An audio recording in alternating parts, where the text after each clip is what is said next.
Congress party పవర్లకు వచ్చి 2 ఏళ్లు కావచ్చింది. కొత్త పథకాలు పెట్టిండ్రు, ఎన్నో పనులు నడిపిస్తురు. ఏలువడి అంత ఆగముంది, ఏం తెలుస్తలేదు, అంత తెరలు చేసిండ్రు, పబ్లిక్ ను గోసపెడుతురని ప్రతిపక్షాలు గట్టిగానే అరుచుకున్నాయి. మరి పబ్లిక్ ఏమనుకుంటాండ్రు అన్నదే అన్నిటికంటే ముఖ్యం కదా. గిసొంటి యాళ్ళ జూబ్లీహిల్స్ ఎలక్షన్ వస్తే బంపర్ మెజారిటీ తోటి కాంగ్రెస్ పార్టీనే గెలిపించిండ్రు. మరి గట్ల గవర్నమెంట్ వాళ్ళకు ఇంకింత ఇమ్మతి దొరికినట్టయింది.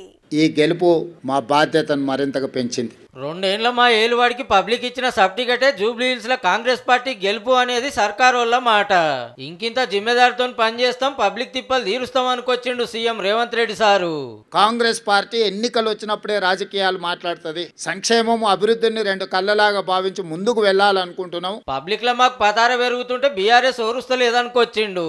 నేను హరీష్ రావు గారికి అసూయ తగ్గించుకోమని సూచన చేస్తున్నా. వారు శాసనసభలో ఆ కుర్చీలో కూర్చొని ఇటువైపు చూసే చూపులు చూస్తే నిజంగానే ఆ చూపులగిన శక్తి ఉంటే ఇక్కడ పక్కన మొత్తం మాడి మసైపోయి బూడిదైపోయి కేటీఆర్ గారు అహంకారం, అధికారం పోయినా ఈయన అసూయ పోలేదు, ఆయనకు అహంకారం పోలేదు. వీళ్ళిద్దరి నాయకత్వాన్ని ప్రజలు ఆమోదిస్తారని వీళ్ళు ఎట్లా భావిస్తున్నారో నాకు అర్థం కాలే. కేసీఆర్ సార్ గురించి ఈ మాట అన్నాడు. ముందు నుంచి పాపం కేసీఆర్ గారిని తప్పించి ఆ కుర్చీని గుంజుకోవాలని హరీష్ కేటీఆర్ పోటీ పడుతున్నారు. సో ఒకసారి వాళ్ళకి అవకాశం ఇస్తే వాళ్ళ పరిస్థితి ఏదో వాళ్ళకి అర్థం కావాలని కేసీఆర్ గారు మౌనంగా ఉన్నారని నేను అనుకుంటున్నాను. ఢిల్లీకి వెళ్ళి సెంటర్ మంత్రులు పైకం తెస్తలేరు, ఏ పనికి సపోర్ట్ చేస్తలేరని బీజేపీని ప్రశ్నించిండు. మెట్రో కొత్త పట్టాలు వేస్తానికి, మూసీని ముద్దుగా చేస్తానికి అడ్డం పడుతుర్రట.